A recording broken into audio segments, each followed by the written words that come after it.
should. Oh, I'm on. Are we on? Yes, great. You're on. You should all be mic'd. You should all be audible. Yeah. Yes, good. Okay, we might as well get started, right? Sure. Because there's going to be latecomers anyhow. Yep. So, good morning, everybody. For those of you who were able to get up at a timely hour, welcome. Weather's much more accommodating this morning. Welcome to CASI AERO 2023 Day 2. We're starting the day, as we always do, with a plenary panel. The topic today is hydrogen in aviation. And that topic will be addressed by the four folks who are with me here at the front of the room. They will be introduced by the chair, Malcolm Imray, who has had much to do with CASI over the years, and Malcolm has been very instrumental in helping us to organize this event. So while I'm thinking of it, Malcolm, thanks very much, and I'll say it again later. Four panelists this morning. Malcolm will introduce them, and I will get out of his way. Malcolm, over to you. Thank you, Jeff. Yeah, welcome everybody. Hydrogen and Aviation panel. I'm going to launch right in with an introductory presentation. If I can get that pulled up, please.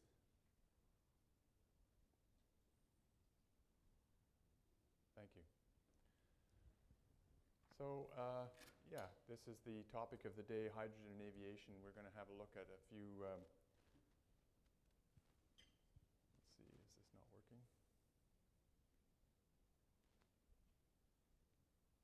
I was promised it would work.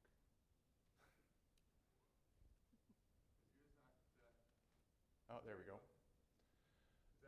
Okay, just to set the scene, the Government of Canada released a hydrogen strategy for Canada back in December of 2020. It's part of the government's goal to achieve net zero carbon emissions by 2050. And it includes a large amount of discussion on development of infrastructure for production, transportation, storage of hydrogen in this country. Discusses a number of end-use applications, including aviation. That's a document that everybody can get. You can look it up quite quickly on the web and download it. It's a public document. And it was released with some fanfare a couple of years ago and led to some very public agreements, international agreements and that sort of thing. So in the context of the Canadian, of Canada, you know, hydrogen is a big deal for us across the country in all sectors, including transportation and including in aviation. I think it's fair to say that in the aviation, we're just getting started, even more so than in other sectors. But there is a great deal of activity going on with hydrogen in aviation. There are lots of examples of projects and initiatives both in Canada and around the world. And I'll just talk a little bit about some of those. But before we do, we'll just talk about some of the advantages and some of the challenges of hydrogen as an energy source, energy storage medium. First of all, it's a very high energy density by mass, but unfortunately that's accompanied by a very low energy density by volume. So this brings challenges for all kinds of engineering problems, particularly materials and processes for storage, handling, transportation. So there's a great deal of discussion and debate about the merits and difficulties associated with either compressed gas, hydrogen, or cryogenic liquid hydrogen. So both of these things have their advantages and disadvantages. And of course, the issue here is that to have enough hydrogen on board, say, an aircraft to get the range you need an awful lot of either volume, or you need a fair amount of structural mass to first of all compress the gas, or deal with the liquid storage issues. So there's a lot of engineering and to be gone through to solve these problems.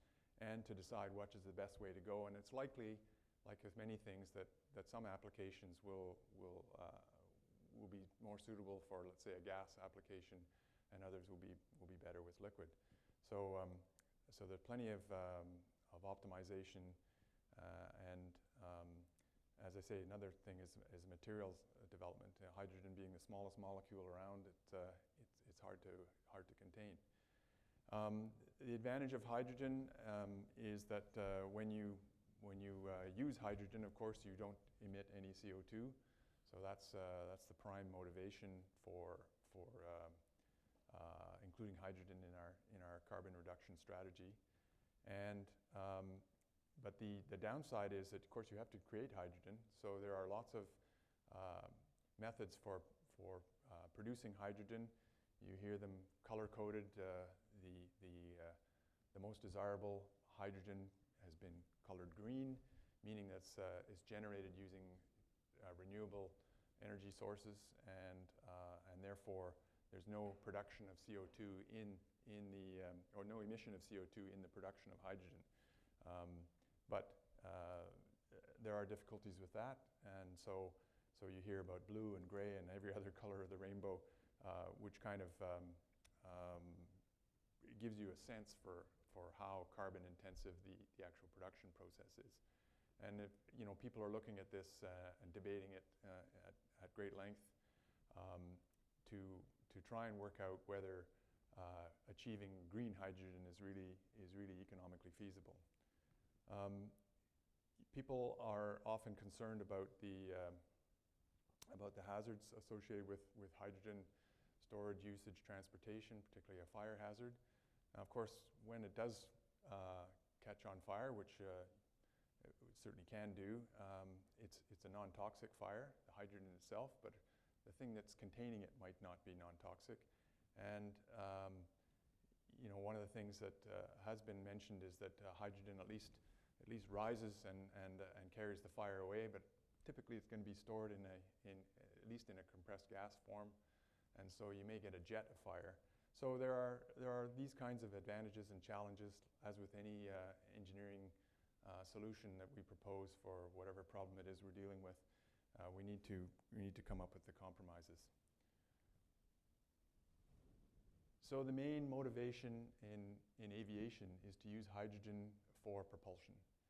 And as I mentioned before, there are a large number of projects and proposals around the world for moving to hydrogen as a propulsion fuel.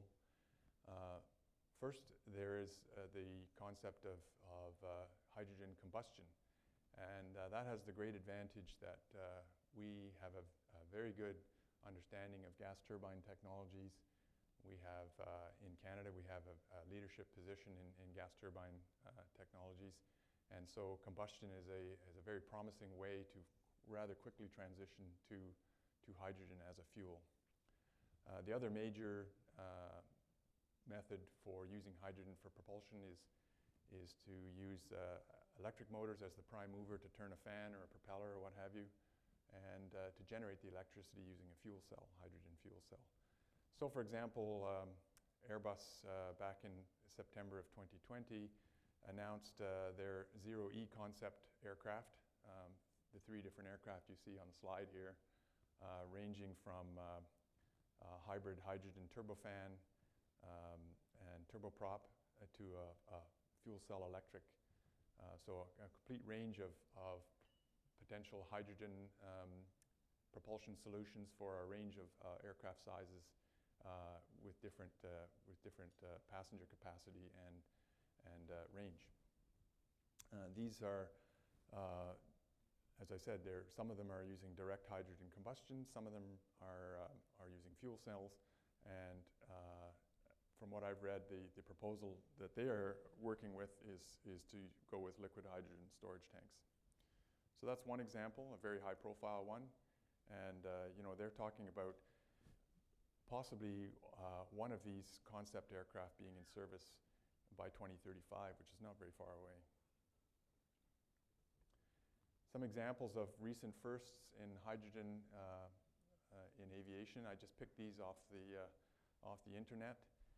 Back in March of this year, Universal Hydrogen had their first flight of their converted Dash 8 300, which has a megawatt class fuel cell electric using their proprietary modular compressed gas hydrogen storage capsules. They've proposed this as a way of transporting hydrogen to the airport, and basically the hydrogen modules become the fuel tank for the aircraft, and you remove the empty ones from an aircraft that has just landed, and you put full ones back in. So there's some certification challenges there I can see, but nonetheless it's an interesting concept to simply load on pre-filled hydrogen modules.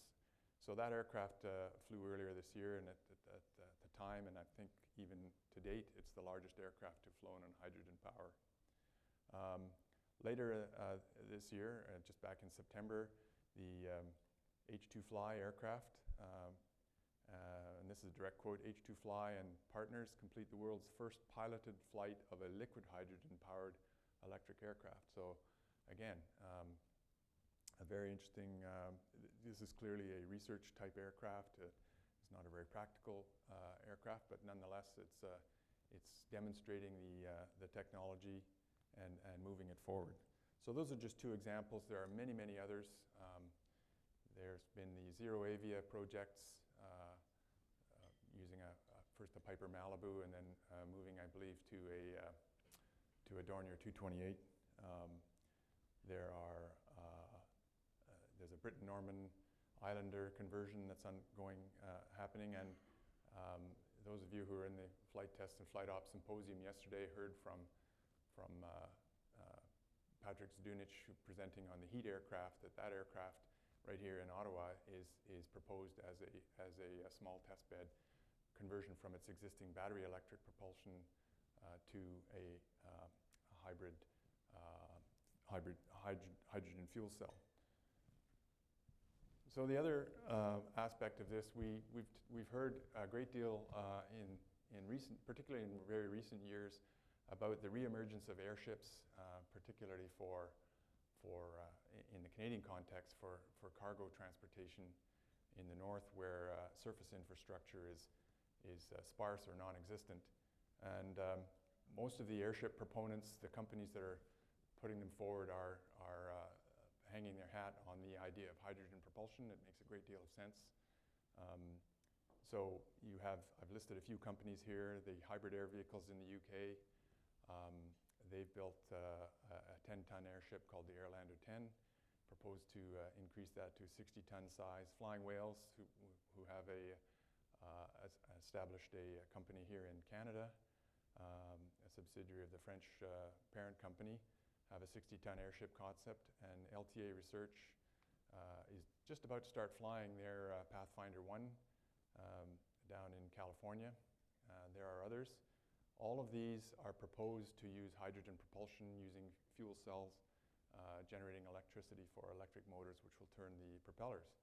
So a really interesting thing I learned about recently was that there is a proposal for these airship propulsion systems to actually capture the water that's emitted so that they can use that to help in ballasting the aircraft and controlling the variations in lift. So that's kind of interesting.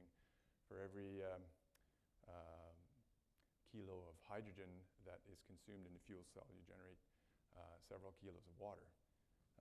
So certainly hybrid electric propulsion on airships makes a great deal of sense. And of course, the volume is not much of a problem on an airship. If you want to store hydrogen gas at relatively lower pressure than you might otherwise do in a conventional airplane or helicopter, what have you, you've got room. So then there has been a discussion. All the current airship designs that are likely to fly are going to use helium as their lifting gas. It's safe. And in fact, hydrogen is prohibited by many of the certification rules. So that's the current concept. Nonetheless, people are advocating that hydrogen be permitted to be used as a lifting gas for airships. The market studies show that there's going to be the potential for a large number of airships to be operated in order to really serve what's seen as a potentially huge market. And so if you're going to darken the sky with airships, the amount of helium required for all those airships is going to be enormous, whereas hydrogen you can generate relatively inexpensively, and it does provide more gross lift. So of course there's some historical baggage associated with hydrogen airships, and for that reason and a few others, as I mentioned, the use of hydrogen as a lifting gas has been prohibited. Nonetheless, European Aviation Safety Agency has recently issued a special condition for gas airships that does not prohibit hydrogen. They use the more commonly emerging risk-based approach for certification, and they have this text here: if the lifting gas is toxic, irritant, or flammable, adequate measures must be taken in design and operation to ensure the safety of occupants and people on the ground. So that's a very high-level statement, and of course the interpretation of that statement would be negotiated between the applicant and the regulatory authority in terms of what level of safety do you need to achieve in order to use hydrogen as a lifting gas. But it opens the door to the possibility and to the innovations that these companies can come up with. I hasten to point out that the Flying Whales airship I chose to put on this slide is in fact using helium for its lifting gas. I don't want to mislead anyone here. So, but you know, airships are a relatively new and emerging technology, re-emerging, I guess, with updated technologies from what we saw in 80, 90 years ago.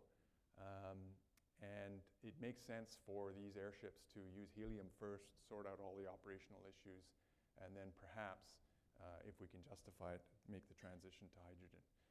But primarily what we're talking about, I think, is hydrogen for propulsion in aviation. So that's a kind of introductory set of slides. I want to set the stage. I'm going to hand over now to the panelists you see before you. Their detailed biographies are listed in the program that you should have. Manfred Klein, to my left, is retired from NRC, and he's going to tell us a little bit more about some of the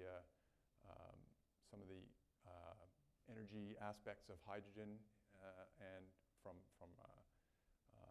production and ground uses and so on, and transportation.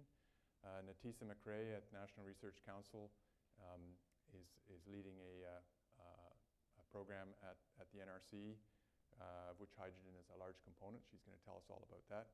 And Mikael, Cardinal from Unither Bioélectronique, is going to talk to us about their company's approach to using hydrogen in an application, an aviation application that's of great interest. So without any further ado, I'll hand off to Manfred. Okay, thanks very much, Malcolm. Thanks to CASI for the invitation, and to George from MDS, who also invited me here. Thanks, George. I've never really spoken much to an aviation audience, so this is my first actual presentation to people dealing with aircrafts and engines and things. Most of my 40 years of experience in the government has been with land-based energy systems, and specifically aeroderivatives.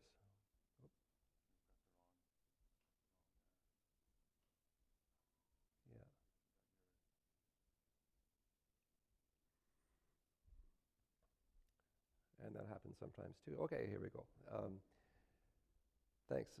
So aeroderivative gas turbines have been a big deal in Canada for about 60 years, beginning in the early 50s. And so I'll talk a little bit about some experience in synthetic gas fuels, natural gas and hydrogen applications in industry, and how they might relate to the aviation sector with some experience there. Certainly in combustion, in supply, environmental impacts, and safety, which have all been discussed at length over the last 20, 30 years in Western Canada in various energy sectors across that, and there's probably a bunch of issues that have some parallels to aviation.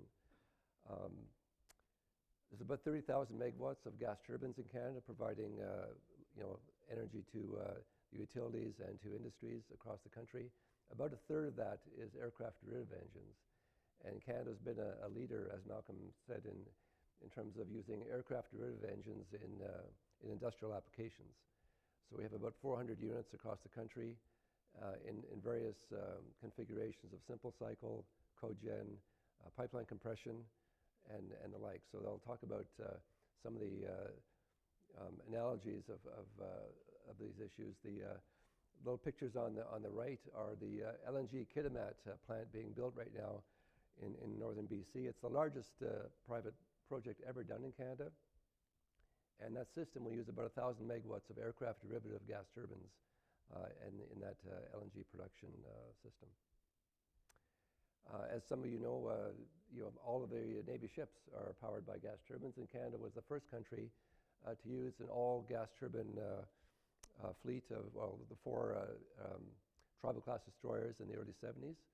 Those were the first ships that used only gas turbines for all their services, and the 12 frigates we have are also almost totally powered by, the large engines are aeroderivative gas turbines. During the 60s, during various power failures, there were a lot of simple cycle units installed in eastern North America. Canada has a whole bunch of them in Quebec, the Maritimes, and Ontario.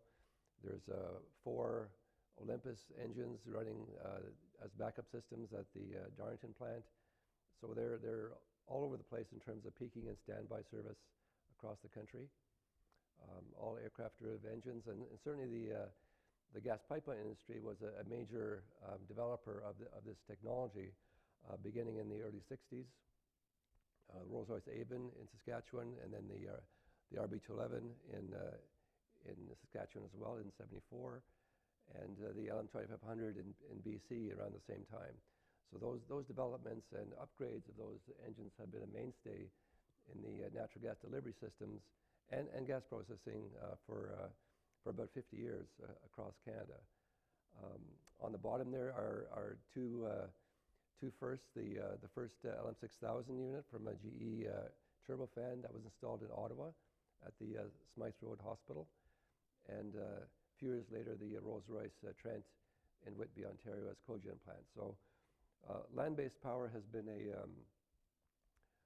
very important development across the Canadian energy industry, and we have a lot of firsts in terms of applications of those units. About a half an hour from here in Stittsville are 2 of the first LM1600s in pipeline service from the engines off the CF-18 Hornet as well. So getting back to hydrogen, hydrogen is a bit of a unique kind of thing because it's a manufactured form of energy carrier or storage. It's not really what we call a fuel. It's something that's manufactured just like electricity. So there's probably a lot of similarities between electricity and hydrogen in terms of economics and applications. It's in terms of, as Malcolm said, it's got some unique characteristics in terms of its mass and volume, but it is quite expensive in terms of its energy content. So there's a lot of strange things happening in the economic considerations, because some people talk about volume, some people talk about mass, and some people talk about the energy content in gigajoules or BTU. I think that the gigajoule discussion is more important than the mass and volume one. I'll talk a bit about that a little bit later. In industry, there's no real good consensus in terms of how to use hydrogen and where to use it. But my own opinion is that because it's expensive, it should be used in high-value applications. And maybe there's a whole bunch of different types of aircraft systems that would be considered to be high value in terms of their service. But certainly the smaller systems that are either for peak power or small cogens that have very high efficiency, the backup of renewables as well. There's a bunch of applications that are not large, but each system is small and has a high economic value. So there are probably some similarities to the aviation sector there in terms of using hydrogen. George and his colleagues at MDS have taught me a lot about safety issues and reliability in using hydrogen. Certainly the codes and the materials issues, all the fittings and components of hydrogen systems have to be very carefully designed. Even the welding of new materials will be important.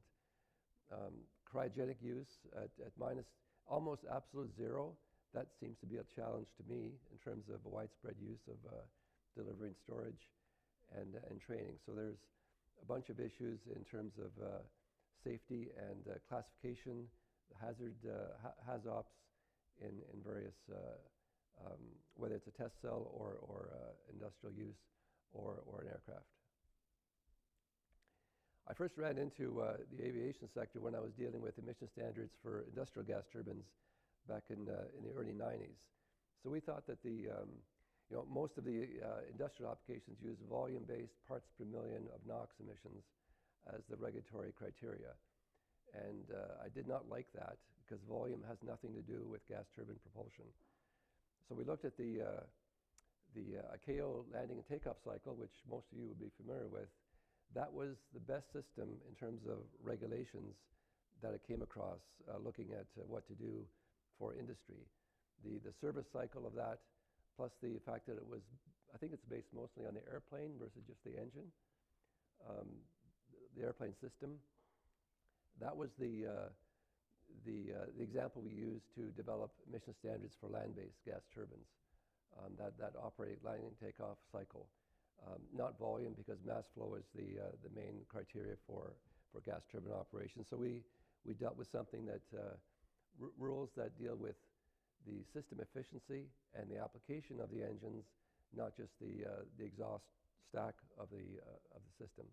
So trying to promote cogeneration and low CO2 applications based on the efficiency of that service cycle was the key criteria that we would use for that.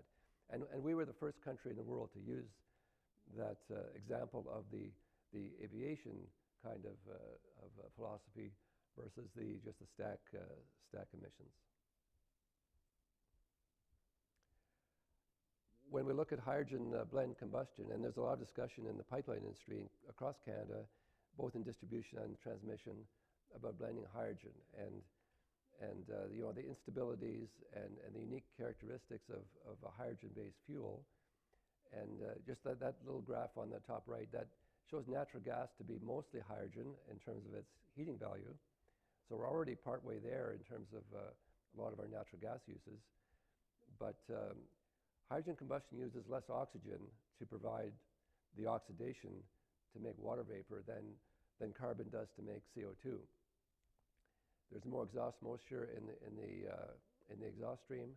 There's a higher specific heat. There's more energy available in that exhaust stream for steam turbine operations. So the hydrogen blends are different, much different than natural gas. And the aircraft derivative GTs, gas turbines, have higher pressure ratios, which is another challenge in terms of combustion design. So those are some of the challenges that the land-based industry has to deal with. When we look at, in terms of lessons to be learned, I think the emission standards that balance NOx emissions and CO2 and water vapor and contrails, all those things should recognize those trade-offs and linkages, the synergies and the trade-offs between the different types of emissions, the exhaust, that are different from liquid fuels and natural gas, so that really the mass and energy concept is much more important than the volumetric considerations. The land-based industry is saying that NOx emissions from hydrogen are higher. They're higher based on volume criteria, but they're not higher based on mass energy criteria. They're roughly equal. So they are penalizing the hydrogen blends because of their volumetric concentration criteria. Regional hydrogen, transporting in long distances, is probably not the future. I think you want to produce it and use it as locally as possible in a region. We're finding that long-distance transport of hydrogen blends or pure hydrogen is going to be very expensive on the compression and the frictional losses of that pipeline system, or maybe even in shipping. I'm not sure as much about ships, but it seems that transporting the natural gas and then converting it to hydrogen at the end is probably a more economic, practical solution than trying to build new pipelines to transport pure hydrogen in long distances. So there is a discussion right now. We had that in our Banff conference about a month ago, that if you try to transport a lot of hydrogen long distances, the system will probably produce more CO2 than natural gas would, because you have to put much more power input into the system, increase the amount of natural gas to drive those engines that are transporting hydrogen.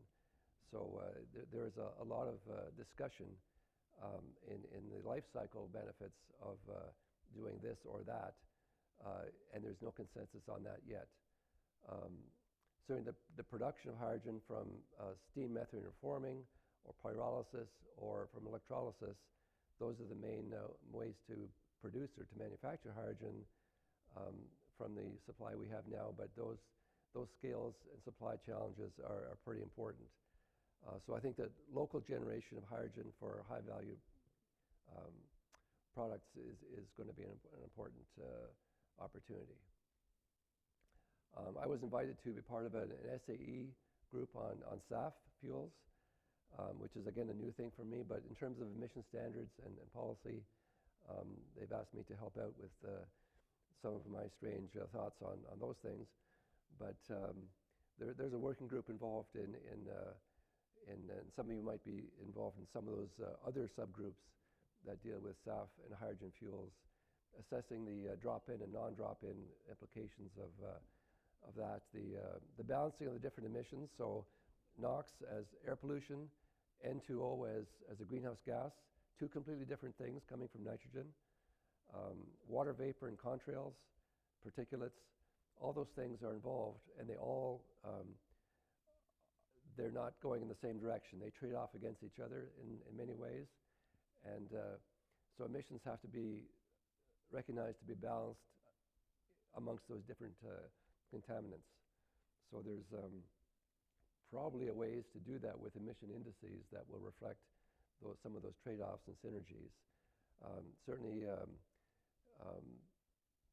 volatile particulates and toxic pollutants coming from certain kinds of fuels are part of that, and some of the future work on altitude testing ice crystals and comparing the GWP, the global warming potential from different emissions will become important in the future. So just some details, not too much on this, but the comparison of aviation systems versus land-based systems, there's a whole bunch of things. Anybody wants a copy of these slides, I can get them to you, but without going through too much of that, there's a lot of similarities between aviation and land-based energy in terms of the applications, the fuel mix, the issues around, contrails on aviation are similar discussion to methane emissions on land. The discussions are quite complicated, and there's no consensus on how to deal with those in various ways.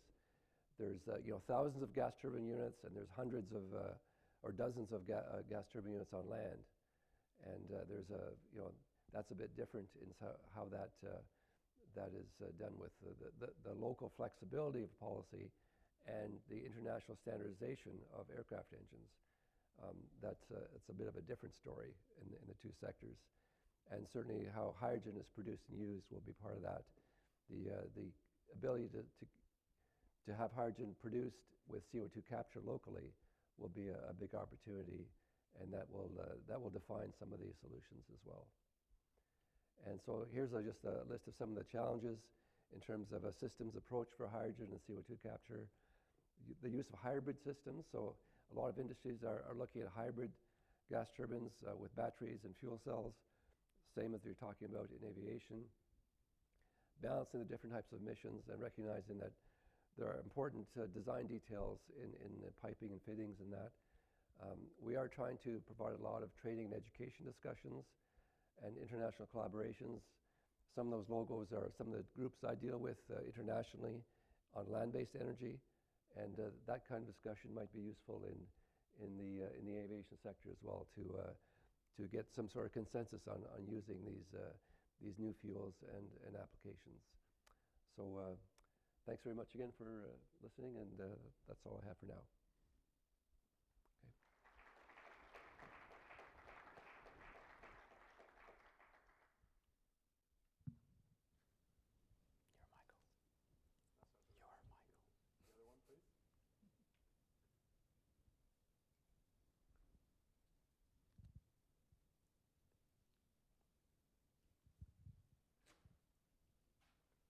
I'll just start by saying thank you, Malcolm, as well, for inviting us to the panel.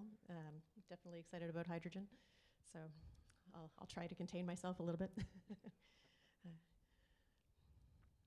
Okay, so I'm here today representing the National Research Council of Canada. And so I'll tell you a little bit about our organization. Essentially, the NRC is Canada's largest federal R&D organization. We have 14 research centers, 24 labs, and 126 major R&D facilities across the country. So not a small operation. Specifically, I'm going to be focusing on aerospace and, of course, hydrogen. Within our Aerospace Research Center, we have all of the traditional types of areas of study that you would expect: aerodynamics, propulsion, flight research. We also have structures and materials, as well as an advanced manufacturing or aerospace manufacturing group that sits in Montreal. I have a few representatives here if you're interested. In addition to that, we also have strategic focus areas that we identify sort of every few years to make sure that we're focusing on the areas of strategic interest for the aviation sector in Canada. And the one that I'll be focusing on today is the Low Emission Aviation Program. So within this program, there are 4 key pillars, and you can see the 4 subsets in the slide listed here. If you look at the 3 specific technology areas listed on the right, you have electrical systems, clean fuel technologies, and batteries and aviation. And these technologies are part of what we're looking into to identify new opportunities in terms of non-conventional propulsion systems. So we have different energy resources, different power generation systems, and all of the challenges that go with them. So focusing in on hydrogen, we've already heard about the challenges related to hydrogen storage, and that's certainly part of our areas of interest. We talked about hydrogen electropropulsion with fuel cell systems, also potentially power generation. We're looking at hydrogen combustion as well, and all of this has to come with an understanding of the safety and certification challenges that are going to go with hydrogen, particularly in such a highly regulated industry like aviation. Now, with all the 3 sections on the right, we eventually have to integrate all of these technologies onto the aircraft. We're looking at technology demonstration. We need to evaluate their performance to see whether or not they're going to be able to do the job that we need them to do. We also can use some of the technologies on the right as enabling technologies for non-conventional aircraft configurations. And this is something that's important because there's a lot of new aeropropulsive benefits that we can get with electrification technologies that we can't get with traditional engines. In addition to that, we need to actually make sure that we're really doing the job that we're setting out to do. And our job, and sort of the primary reason that this program exists, is to make sure that we're greening aviation. We want to understand what is the actual environmental impact of these systems. We need to actually measure the emissions, whether it's through estimating things through analysis, through ground testing, or through flight emission assessment, looking at contrails, NOx, and other emissions. So all of these things are going to be important in understanding whether or not we're actually achieving our objectives. So this slide is attempting to summarize a decade's worth of research being done within the Research Center in aerospace on sustainable aviation. And of course, we can't fit everything on this, but it's just to give you a general sense that really we've been working on a lot of these challenges for a long time. So back as far as 2012, we were supporting demonstrations involving fuel cells. We had the world's first flight using 100% sustainable aviation fuel. We've been looking at hydrogen combustion technologies. various drag reduction technologies. We had the hybrid electric aircraft testbed that Patrick Zdunich was presenting yesterday, if you were able to attend. And we're also developing new facility capabilities that are going to help us to actually test and certify these types of systems to support industry and others in moving the bar forward for these particular new options. So zooming in a little bit on the actual hydrogen technology research that we're doing. Of course, liquid hydrogen is a practical interest for aviation, given that we need to try to get as much hydrogen as we can on the aircraft with the least amount of weight and drag penalty. And this is not going to be an easy challenge to solve. Hydrogen is an extremely small molecule. It can actually pass through certain materials, and where it doesn't actually pass through the materials, it can dissolve into the materials and affect their microstructure, leading ultimately to early failure. And then if we throw the cryogenic challenges on top of that, so now we're working at 20 Kelvin, things are really cold, things are very brittle. You know, there's certainly a lot of things that we're going to need to be able to solve to actually get liquid hydrogen in a commercial sense onto aircraft. So what we're doing at the NRC is looking at various conventional and non-conventional aviation materials that could be suitable for liquid hydrogen storage. And we have to understand our aircraft operating environment, the environmental conditions, the dynamic loading, all of these different challenges, crashworthiness, and so on. So these are some of the things that we're interested in and that we're working with our advanced manufacturing group to study, as well as with other partners. In addition to this, NRC has been working in fundamental fuel cell research for really decades, particularly in Vancouver, that location. There's everything from material to component development at the actual fuel cell level. So not just looking at the system level, which we're more interested in aviation, but also looking at the components, looking at various performance and durability issues, manufacturing type of challenges as well. But then, of course, as we roll these into systems, we're looking into the challenges that are unique to a specific application, as well as the code standards and regulations associated with that. So zooming in on aviation specifically, one of the things that we're focused on is developing an aviation optimized fuel cell system. So we're looking for all of the different opportunities in the context of a fuel cell system to actually lightweight the system, to improve the specific power to make these systems more robust and durable for aviation and flight. Another area we talked about already was the hydrogen combustion. So there is quite a bit of fundamental research that's still being done in hydrogen combustion. There's a very complex interplay between the flames, the turbulence, and combustion hardware, and this is something that we need to understand in order to optimize these types of internal combustion devices. So in this particular picture, you're looking at flames propagating near a relatively cold solid boundary. This is how it's being sort of simulated in test conditions. And this is going to help us understand how this affects the combustion efficiency, the pollutant emissions, and the durability and the lifetime of these particular components. In addition to this, we're also working with partners to develop a micromix fuel injection technology, and you can see that in the picture here. So this is a really unique system which helps reduce some of the risk of flashback that is a challenge with hydrogen. And also because the flames are smaller and have a shorter residence time in the areas that are hot. So NOx production is associated with high temperature exposure. So if you can actually reduce the amount of time that you're spending in these hot regions, you can actually reduce the thermal NOx associated with these particular systems.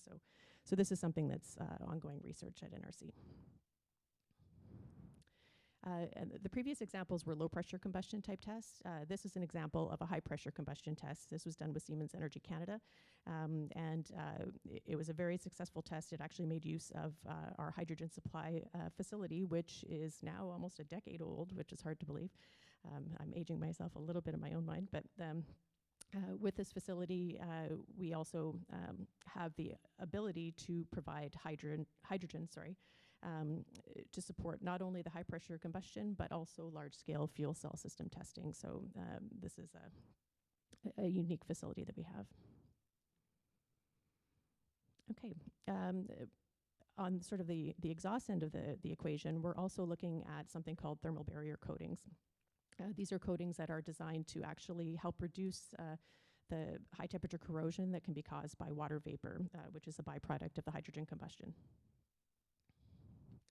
So you can see there's two different pictures. The one on the left is showing sort of, I guess, maybe an older version of these types of coatings that's existed before, that is now being not necessarily left behind, but we're now sort of moving towards the type of coating that you see on the right. And because of the columnar structure of that coating, there may be some specific challenges that make it more vulnerable to water vapor attacks. So this is something that we need to understand better. We need to understand the different degradation mechanisms so that we can start to make improvements, or at the very least understand how things are going to work with this type of coating.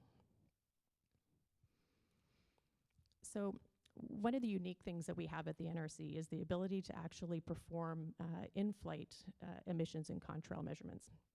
So this is something that was done and continues to happen with sustainable aviation fuel, and this is something that we're looking to use to understand much better the emissions coming from fuel cells. Is water that's produced from fuel cells, so we need to understand what that contrail formation looks like, whether or not they're going to be persistent, et cetera. And we also need to understand how this is going to look for hydrogen combustion, so looking at NOx, looking at contrails as well. So flight demonstrations are a big part of what we do at the National Research Council, and they're a very important part of learning by doing. Often the challenges that you're going to experience in integrating these types of systems or developing these types of systems, you really aren't going to find them until you actually, go from sort of pen and paper down to a real system. And so this is, again, referring back to the world's first civil flight on 100% sustainable aviation fuel that was conducted on an NRC Falcon jet. So this is, again, a big part of what we do. In addition to that flight, we also worked with Boeing on two different demonstrations. So one was a ground demonstration using high temperature PEM fuel cells, actually. And this was followed by a flight demonstration of a regenerative fuel cell system on a Boeing Eco demonstrator. So these are things that we've worked on in the past. The NRC had a large role to play in designing the system and integrating it onto the aircraft, working with Boeing. And even though the power levels were very small, a lot of the challenges are the same. And so I think it's, it's really important that we continue in this vein. Now, the hybrid electric aircraft testbed is near and dear to the hearts of all the people within my research center, and particularly within the low emission aviation program, who had the good fortune of getting to work on this. So this was a Cessna 337 where the rear engine was placed with an equivalent power electric power plant. Batteries were the source of the power or energy in this case, and the first flight took place in February of 2022. And more recently, we've had multiple flights, of course, since that first flight, but most recently he'd actually traveled to Gatineau for the air show in September. So still really exciting stuff and lots of research still ongoing. So now we're going to get to my favorite part of the presentation. So talking about platforms and demonstrations. This is something new that we're looking to do at the National Research Council. We are looking to develop a Canadian hydrogen flight research platform. And the idea is that not only do we want to encourage the development of all of the associated systems that could be developed, and don't forget that outside of aviation, there are fuel cell system fuel cell sectors that are alive and well. There are new battery plants being opened up in Ontario and now BC. There was a recent announcement for that. So there's all of these different potential technologies that exist outside of the aviation sector that can feed into an ecosystem that supports all modes of transportation, really, including aviation. And many of these different technologies really don't have a platform where they can actually demonstrate their technologies. So what we intend to do is first build the platform. We're going to take a phase-based approach so that we can sort of manage the risk associated with the development, but we're going to go from gaseous hydrogen storage to liquid hydrogen storage. We're going to go from kilowatt power to megawatt power. We're going to look at a hybridized fuel cell battery system. for the aircraft, and we're going to be tackling all of the ground operations, including hydrogen refueling, all of the safety systems, both on the ground and on the aircraft. So this is something that we're going to be standing up over the next 5 years or so. The next thing we want to do is offer this platform up for others within Canada to use. So this is sort of the use the platform phase. This is where we can start to give people the opportunity to use this platform to demonstrate perhaps novel fuel cell technologies, new combustion systems, new electrical engines, sort of all of the different pieces of the puzzle that support some form of sustainable aviation. So you'll notice that as I bring these different technologies in, they very much align directly with our low-emission aviation program. And one of the things that's important to sort of mention here is just that, you know, if hydrogen is not your game, but there are other technologies that you're interested in demonstrating, there's still an opportunity to do that in the context of this platform. And also the use the platform stage, even though that's sort of listed as a future thing, you know, we're not going to be able to build a platform like this by ourselves. We need to have partners. We need to have people getting involved. If you have technologies that fit into any of these categories, please come and talk to us. We want to bring in as many people across Canada to get this job done. So I think that is it. So just to emphasize that last point, partnership. We are definitely, as an organization, it is our mandate to really support all levels of industry, small, medium enterprises, universities, academia. We're working with other government departments, and of course, we do have an impact globally as well with our international partners.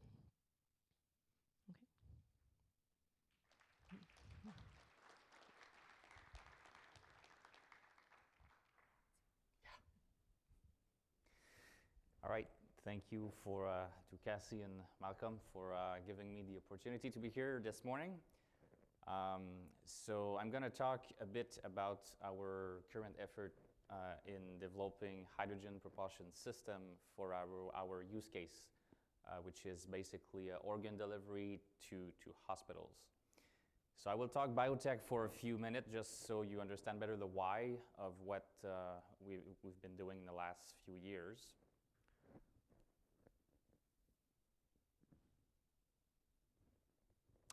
So basically, we are a wholly owned Canadian subsidiary of United Therapeutics Corporation, founded by Dr. Rothblatt at the center of this picture. We are primarily a biotech company, I would say an out-of-the-box pharmaceutical company, investing in many different type of biotechnologies and also aviation, clean aviation technologies. We were converted to a public benefit corporation in 2021. We were basically the first pharmaceutical to be converted to that legal form in that year. So Dr. Rothblatt is really aggressive in terms of investing efforts and money in organ manufacturing. She's really on a good course to create what we could hopefully call an unlimited supply of transplantable organs for the patient throughout North America. This is kind of the network we intend to deserve. Part of my role within the larger United Therapeutics organization is to implement drone and eVTOL technologies to basically serve that network. We're talking about a volume of 250 daily deliveries and about 100 transplant centers within the next 15 to 20 years. So that's our use case, that's our why. So we believe that basically autonomy and electric aviation are two key technologies that will achieve our net zero goal of delivering sustainably and safely those organs to the waiting patient. So in the last 7 years, we've been working on different eVTOL technologies, either a clean sheet design aircraft or a conversion of existing airframe. My team in Canada operates out of Unither Bioélectronique in Bromont, Eastern Township, just south of Montreal. This is our R&D center where we are basically conducting flight testing of drone technology, and in the last year also conversion of electric helicopter powertrain system. So basically, we in the field of electric aviation, we've been looking at hydrogen.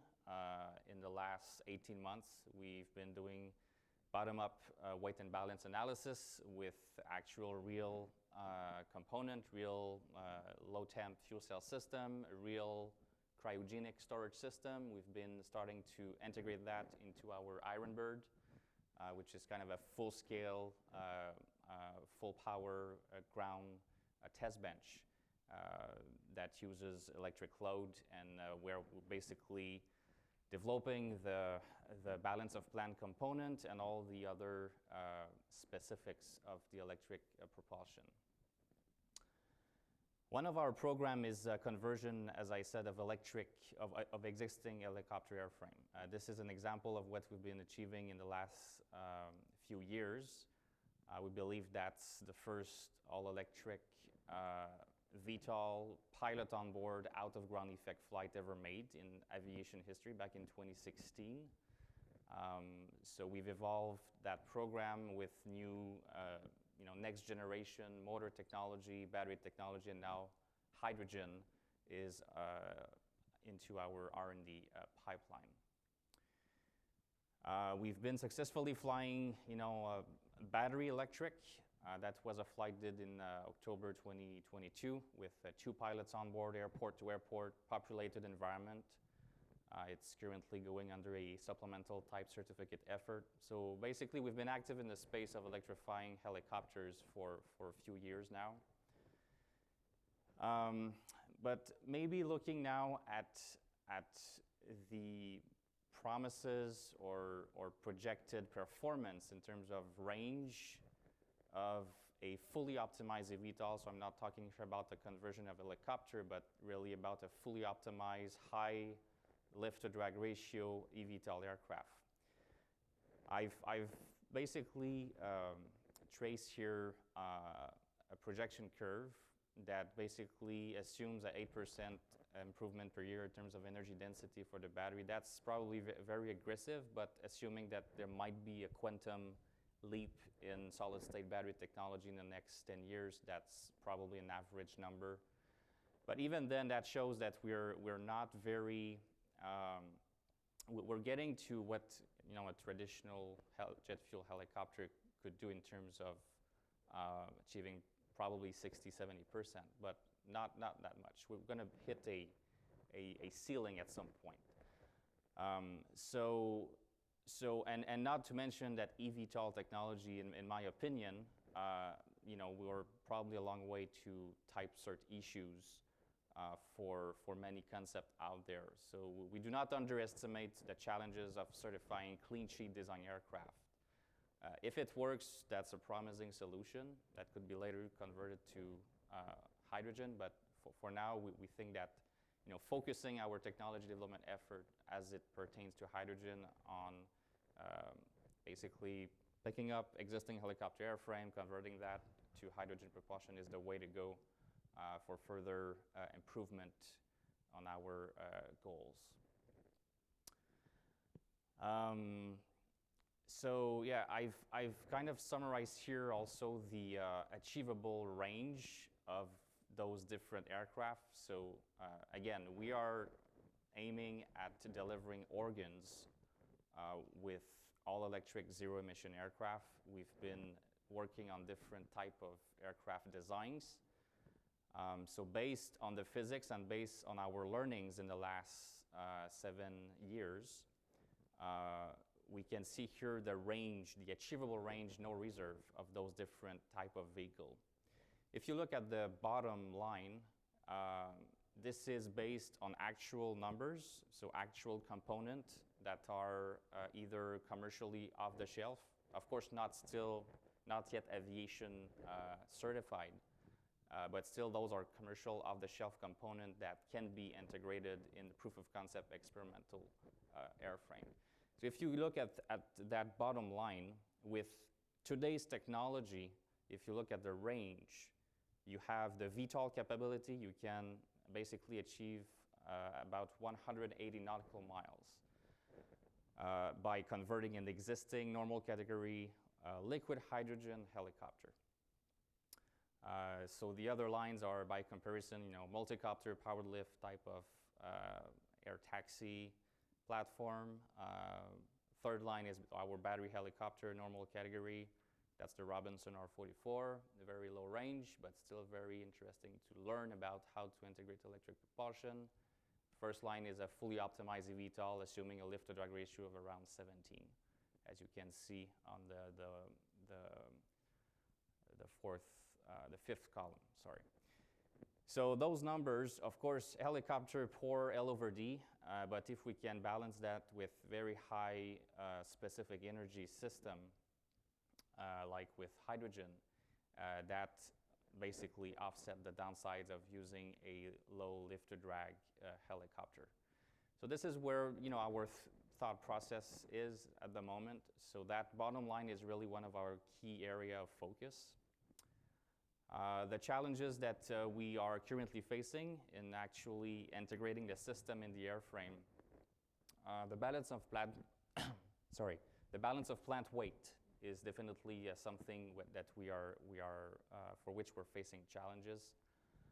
We are currently using a low temp PEM fuel cell technology, so operating around 80 degrees Celsius.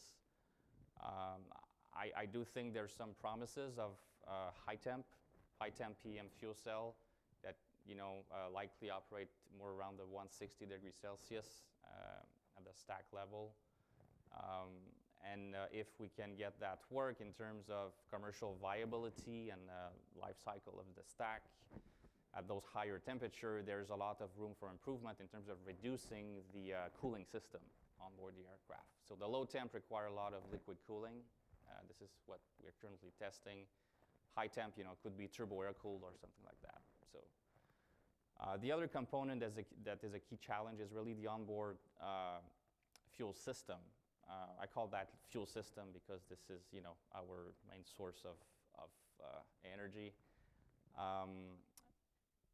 Gases for vertical takeoff, landing, flight is not going to work for us for a normal category helicopter. So to have enough energy to perform a mission from A to B, you need to get to insane levels of pressure if you're using the gas form of hydrogen. High pressure means heavy tank for crashworthiness requirement and all that. So our bet currently is to go liquid hydrogen. Now, how to get to a viable liquid hydrogen fuel stem, there's a lot of challenges that were previously mentioned by my co-panelists. Safety, crashworthiness, the lightweight design, leak tight, tolerant to cryothermal cycling. You don't want to get those micro cracking appearing in your system as you operate the aircraft, and therefore reducing your retention time and potentially having some sort of boil off that is not desirable from an operational standpoint. You want to retain your fuel as much as possible. So we're currently using a composite LH2 fuel system tank. That composite is vacuum insulated, state-of-the-art vacuum insulation. There's a special resin material in that composite on the inner tank that is very tolerant to microcracking for those cryothermal cycle. So that's currently under testing, and we are in good course to demonstrate good levels of permeation, 10 days plus retention, with very, very, very low boil off, under 1%. From an operational standpoint, of course, refueling infrastructures, LH2 distribution, those things were mentioned previously. From a cert perspective, the authority recognized design standards is also something we're working on. When you think of the amount of installed power on board the aircraft, you really need to engage Transport Canada FA soon enough, to best understand, what is the equivalent level of safety for that kind of system, as it comes down to like partial loss of power requirement due to single point failure and all those cert questions. So you might end up with actually more installed power just because of those cert requirements beyond the physical requirement of lifting, you know, a 3,000-4,000 pound helicopter vehicle. So we're navigating all those questions. It's very interesting. We are currently using a hybrid parallel low temp fuel cell with a small, what we call a small lithium-ion battery booster pack that complements the power demand for some phases of the flight. A few additional words on the liquid hydrogen tank that we are currently testing. So it's about 35% structural weight fraction, so very efficient. It's comparable to what has been flown out there in the space industry. So if you look at the bottom left red star on that chart, this is where we sit currently with our design.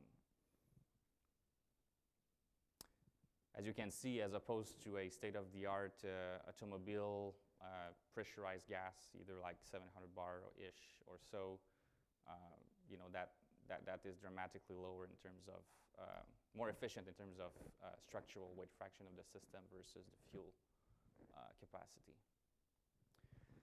Hydrogen safety, of course, it's an interesting question. I think for talking to our insurer, it's interesting that, you know, a lot of catastrophic loss of lives in a helicopter accident are within the context of a post-crash fire.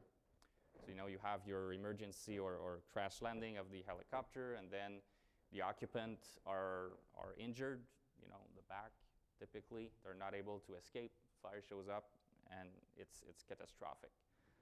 So post-crash survivability, I think that's a control simulation. At the bottom, we can see a gas system. So it's not a liquid system, of course, but you can see like a fire of gasoline versus hydrogen. You know, the gasoline fire is, you know, radiating heat in all directions. I would rather be sitting in the hydrogen car rather than the gasoline car on that picture. So, you know, there might be some argument for post-crash survivability regarding post-crash fire condition. H2 detonation, all the rapid, what we call the BLEVE, catastrophic detonation. We have a rapid phase change in your hydrogen from liquid to, you know, gas. That's something. It's difficult to trigger. Can happen. There's some way to mitigate that. H2 leaks. We are currently working on that. You know, we can detect H2 leaks in several ways. At the R&D level, we have those special, you know, tape that change color when there's a small leak of hydrogen through the piping or similar hardware. Fire ignition prevented by proper ventilation. You know, so H2 is obviously very volatile, so it's easy to proper ventilate, especially in an unpressurized helicopter application. That's easier, I would say. Liquid hydrogen storage for refueling, we have that capacity at the moment. In Canada, the supply is also something that we have access in Quebec in terms of green liquid hydrogen supply. There are 25 years in the making, almost 28, I believe, even. So that's interesting fact that they're exporting, that provider export 99% of their liquid hydrogen to the US by truck. So let's change that and use that locally. We're a big fan of eat local type of things. So I would agree, of course, that we don't want to carry hydrogen on long distance with diesel truck. So we envision basically liquefaction hubs. We need about 20 kg of liquid hydrogen per craft for each leg of 200 nautical miles across the network. So we definitely envision like a eat local type of thing with several hubs across the East Coast to serve our network. This is what I had, I believe. There's some economic.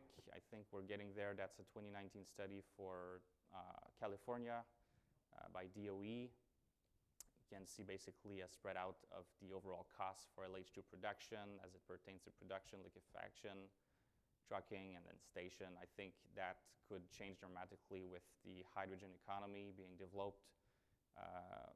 generally speaking, in Canada and the US. Thank you very much. I'm happy to take any questions.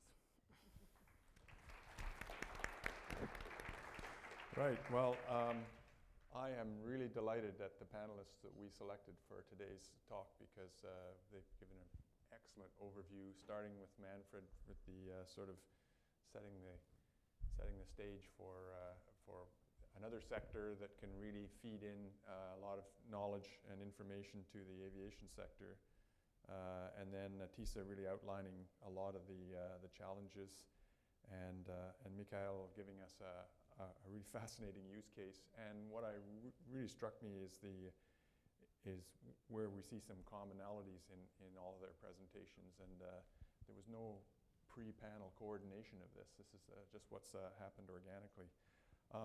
If anybody's got some questions, please make your way to the microphone over here. But in anticipation of people assembling their thoughts there, I've got a few questions here. You know, one of the themes that came up in the discussion is the undesirability of transporting hydrogen over long distances, and really we want to be able to produce it locally, and using ideally, obviously, sustainable energy sources to do that. Maybe Manfred, you can comment on this. What do you think is the likelihood that we can achieve the kinds of things that Mikael outlined in their use case for local production, using some of the techniques that you're familiar with from your industry?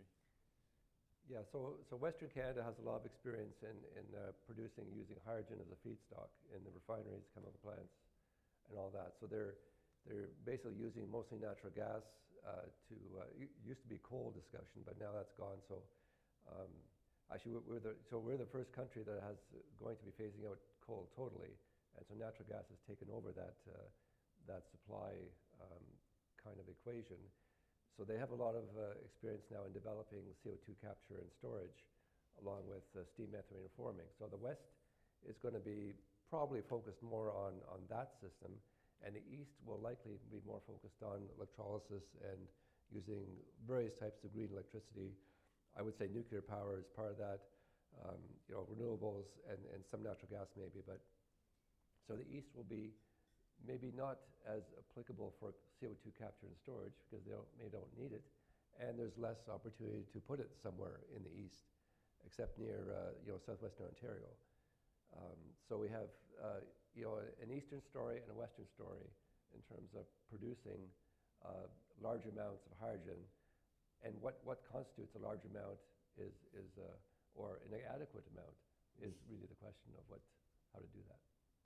Yeah, good point. We don't have a great handle on what the demand is going to be yet, and so it depends on a lot of the engineering decisions that are going to be made in all of these different sectors. And you outlined some of the back and forth on that, Natesa.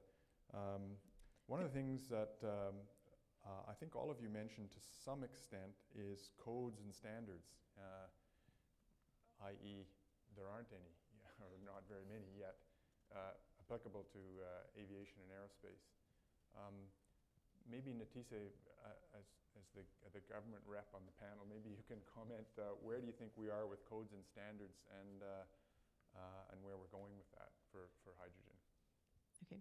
If I might go back to the question previous, just Sure. on the infrastructure side, I guess, so at any time that we have to transport hydrogen, we have to do so in a way that's going to deliver the most amount for, you know, the cost of delivering it in the first place. So if we have to go long distances, it has to be liquefied to make it justified. Otherwise, we're looking at high pressure gas, tube trailers and things like this that would deliver things. And of course, as the farther you go, the higher the cost of the hydrogen, and we need to have affordable hydrogen to actually get the job done. One thing on the pipeline side of things, there has been some discussion on integrating hydrogen into the existing natural gas pipeline infrastructure. So there's a lot of work being done to see whether or not that is feasible. The idea being that hydrogen would kind of sit sort of closer to the top of the pipeline could later be separated at the use, sort of the end use point. There's areas where this may be specific, or they may have a specific advantage. So if you look in California, they have a lot of renewable energy production, but they actually have to curtail that production at certain times because they produce more than they can actually use, and they don't have the transmission infrastructure, and they don't have the ability to sort of transfer that power to another location where it could actually be used. With hydrogen as an energy carrier, there may be an opportunity to integrate that sort of hydrogen into some existing pipeline infrastructure or new infrastructure, which we know is going to be a challenge. It's not going to be necessarily cheap, but if we can do that, we can now deliver this power or I guess energy to another location without having to invest in all this additional electrical infrastructure. So there are other opportunities there. So now circling back to codes and standards. So codes and standards, there are a lot of people, believe it or not, that are actually working in this area, not only on fuel cells, but also on hydrogen storage on aircraft. There's an SAE EuroK group that is working specifically on this. It's working group 80. I can't remember what the SAE code is for that. There are new SAE groups that are being stood up looking at the refueling area as well. So there are a lot of people trying to get ahead of this, but there still needs to be more engagement from the regulators. They need to be working more closely with some of these standards groups for us to actually fully define these types of standards in a way that's going to make this possible for commercial aviation. I'm curious what your experience is, Mikael, from your point of view with an actual application. I mean, from a standards perspective, there's so much things I would say are tied to the category of the aircraft being considered. We're starting to engage regulators on those critical equivalent level of safety questions. I think there's a lot of education to be made on both sides in a bilateral manner.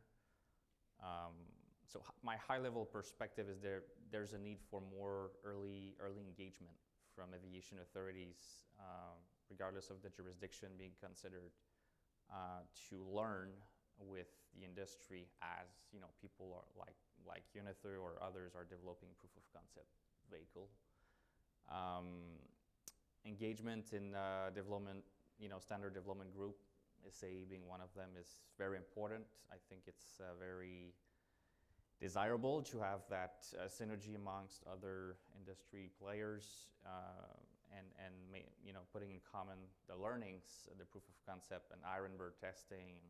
That's key as well to inform what will be the design standards applicable to those different pieces of the technology.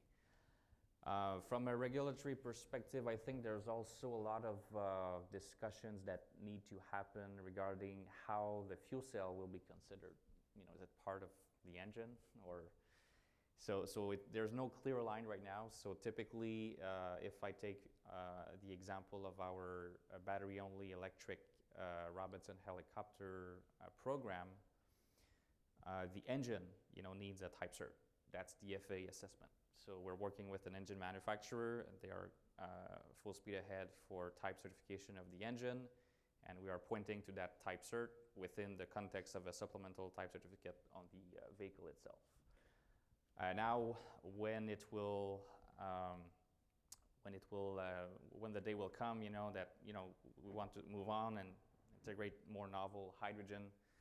The fuel cell component is it a generator? Is it part of the engine? Is it part of the TC engine? That's a very open question, I would believe. So a lot of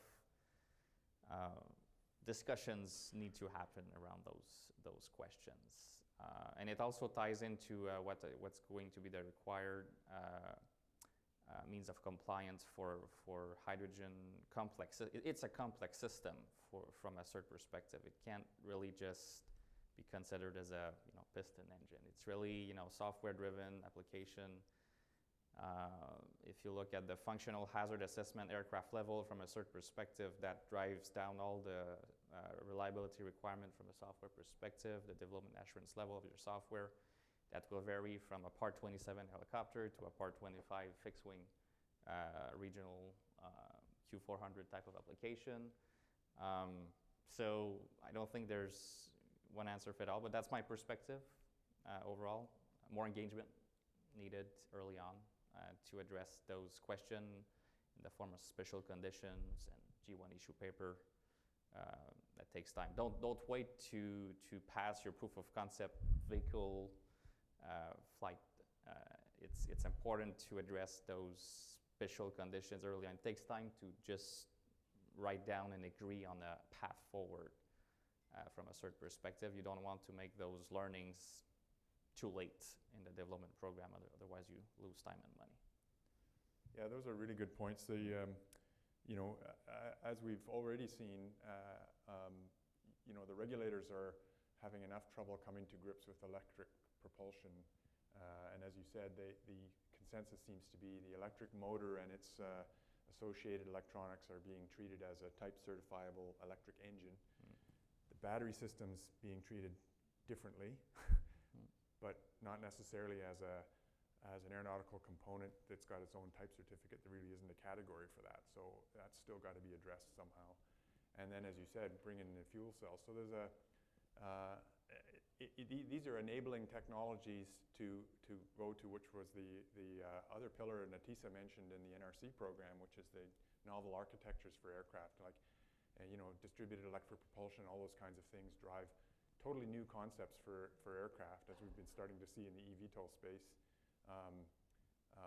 So even categorizing those aircraft is difficult, and so those discussions with the certification authorities become very long, drawn-out processes, and applicants like yourselves looking for a type certification in a reasonable time frame.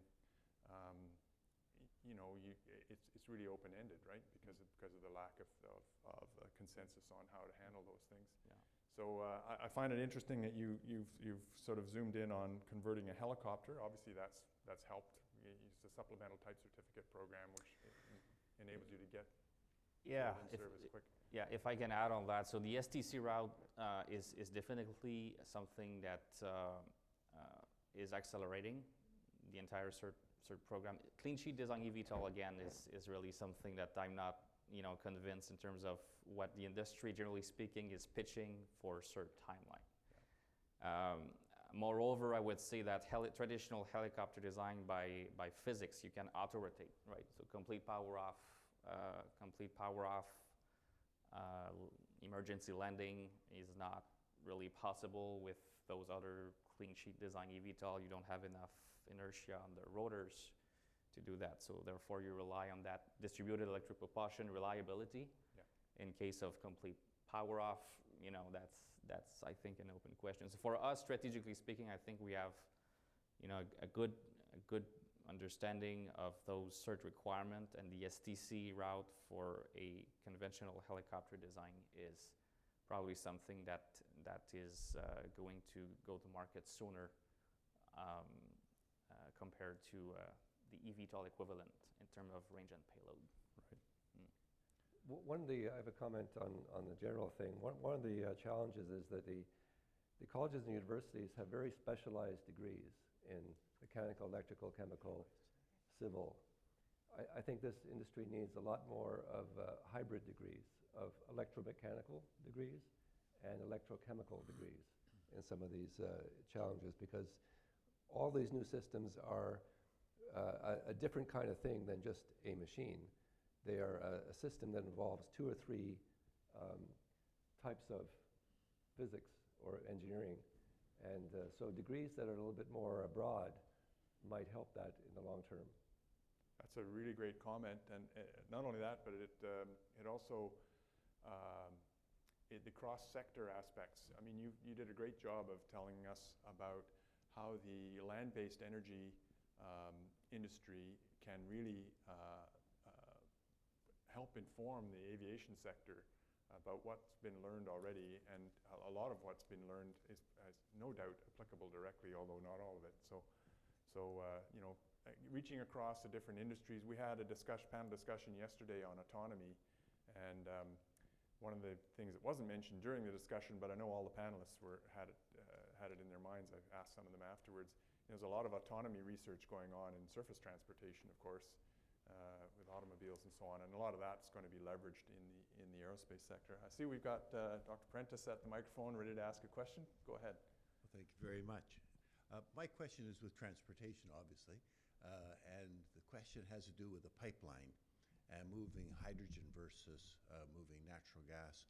And you said that you thought it would be easier to move the natural gas and then reform it at the site. But the difficulty is, where do you sequester the carbon? Whereas if you sequester it at the origin, you know, if big facilities to do that, it's much more economic, I assume, to do that.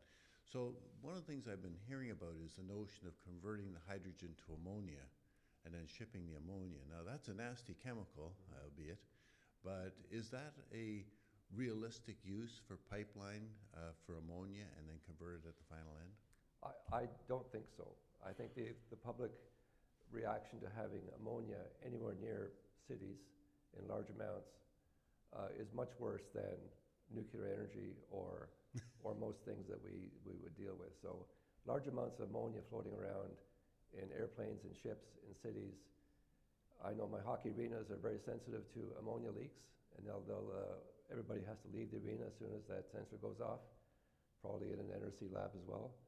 So I don't see ammonia, in my own view, being a solution to very many things. Fertilizers is one thing. That's a very well-controlled industry. But in the public sector for energy, I don't see ammonia. The long-distance transportation of hydrogen is possible, but it's difficult. And that's why I talked about regional, east, west, central. We talked about hubs, things like that avoid long-distance transport of large amounts of hydrogen. It might work out, but I personally don't think so. Thank you very much. I'll just add to that. I would say in North America, well, first of all, I agree.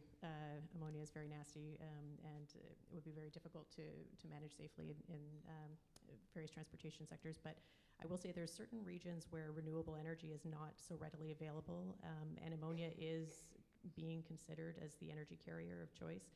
So places like Japan and Korea, they are interested in ammonia. So there is some development of ammonia-based fuel cell systems associated with that. So I guess we will see. But yeah, I tend to steer away from ammonia myself. But there seems to be some sort of argument for what they're calling green ammonia. So we're going to take a few more questions. We're just cutting into our coffee time a little bit, but I think it's great to have the question. Go ahead, please. It's really quick, and actually you couldn't have set it up any better.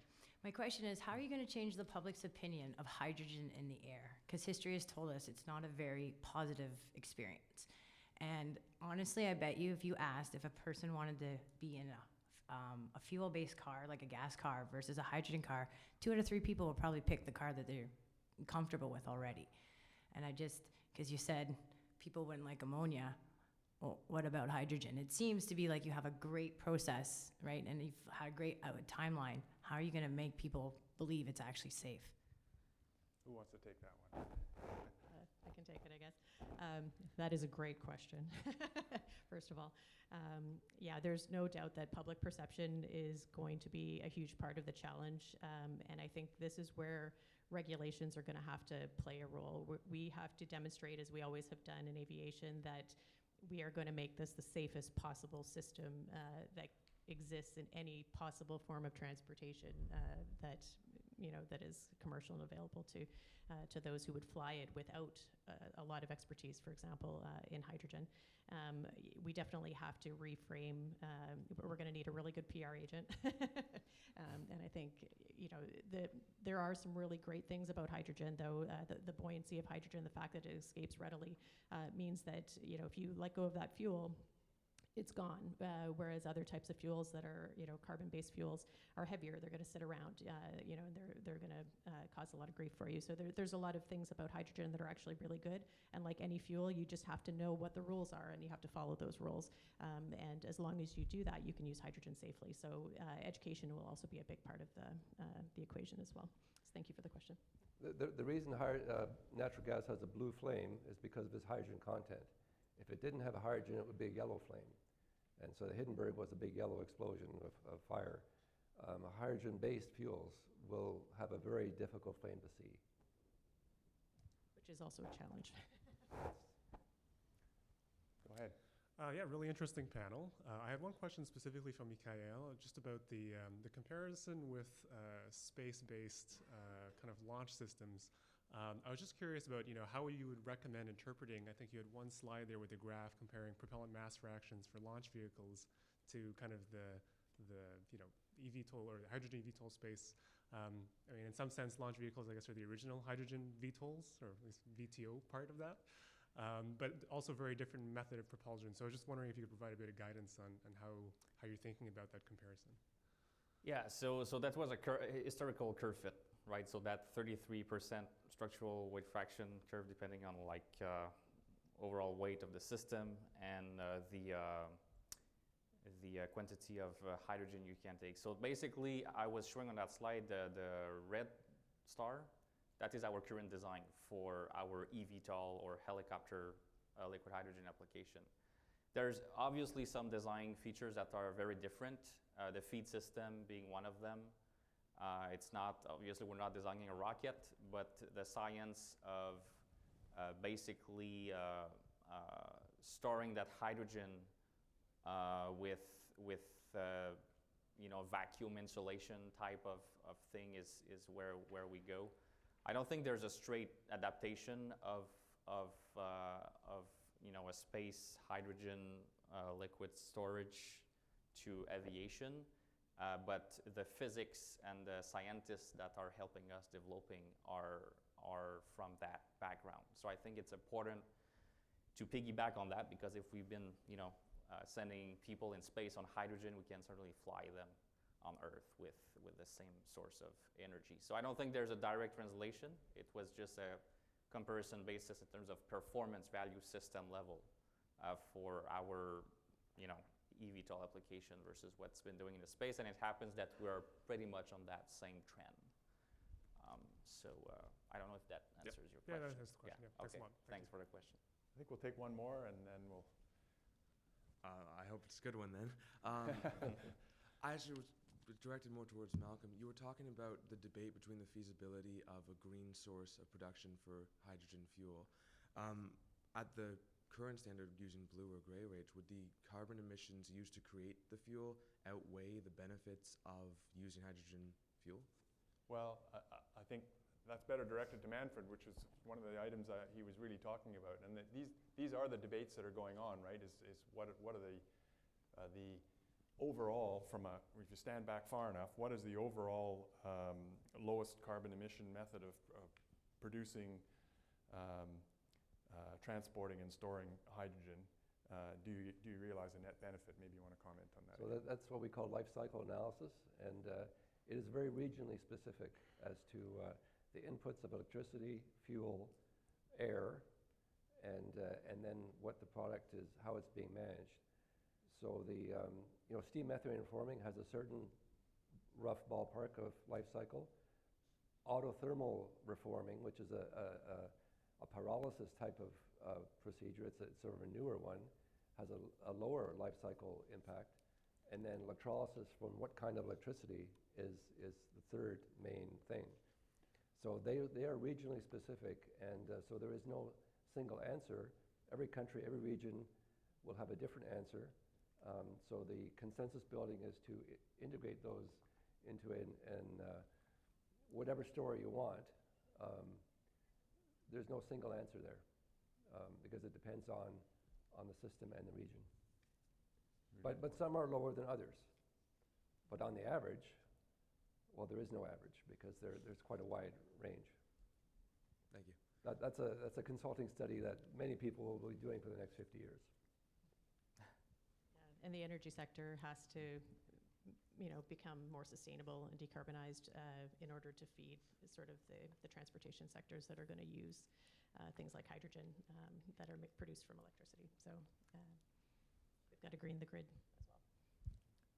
Okay, I think we're going to wrap up the panel. I thank you very much from the audience for their great questions. And In particular, I'd like to thank these three wonderful panelists for agreeing to serve on this panel and giving us all such a great overview of the opportunities and challenges of hydrogen in our sector. So thank you very much. Jeff, do you want to say a few words before we break? Thank you. My own thanks to all of you, including you, Malcolm. Nobody thanked you yet. Thank you very much.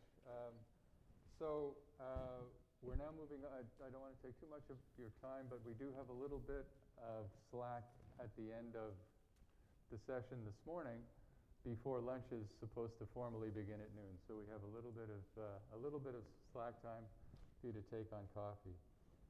Session 3, after coffee begins, there have been a few changes.